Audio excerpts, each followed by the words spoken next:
আসসালামু আলাইকুম রহমতুল্লাহ। আশা করি সবাই ভালো আছেন। তো এটা হলো তান্দুরি চা বানানোর নিয়ম। দেখেন কিভাবে তান্দুরি চা বানানো হয়। এখানে কিন্তু জাফরানি তান্দুরি চা, মালাই চা, অনেক আইটেমের চা পাওয়া যায়। কাজু বাদাম চা, কাঠবাদাম চা। দেখেন কিছু মাটির যে মটকা আছে সেগুলো আসলে আগুনে পোড়া হয়। পোড়ার পরে দেখেন ঠিক চায়ের ভিতরে এগুলো আসলে চুবানো হয়, অর্থাৎ চাটাকে পোড়া হয়।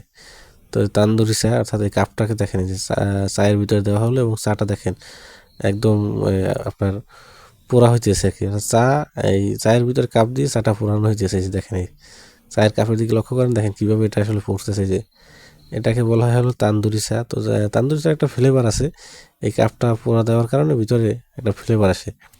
তো এটা মাটির কাপে পরিবেশন করা হয়, যার কারণে আসলে একটু অন্যরকম লাগে।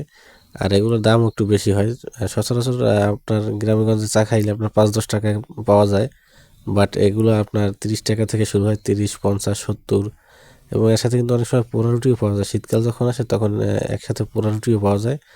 এই মালাই চা, কাজু বাদাম চা, কাঠবাদাম চা, বিভিন্ন ধরনের চা আছে। এগুলো আসলে খাইতে খুব ভালো লাগে। দেখেন মাটির কাপে কিন্তু একজন কাস্টমারের কাছে যে পরিবেশন করা হলো, এই যে, এবং উনি টাকা দিতেছে, টাকাটা আবার এখন ওনাকে ব্যাক দেওয়া হবে। দেখেন, তো এই হলো আপনার ঐতিহ্যবাহী বা ঐতিহাসিক তান্দুরি চা। আর এখানে দেখেন একটা জগ আছে, মাটির কিছু কাপ আছে যেগুলো আপনার চা পরিবেশন করা হয় আর কি।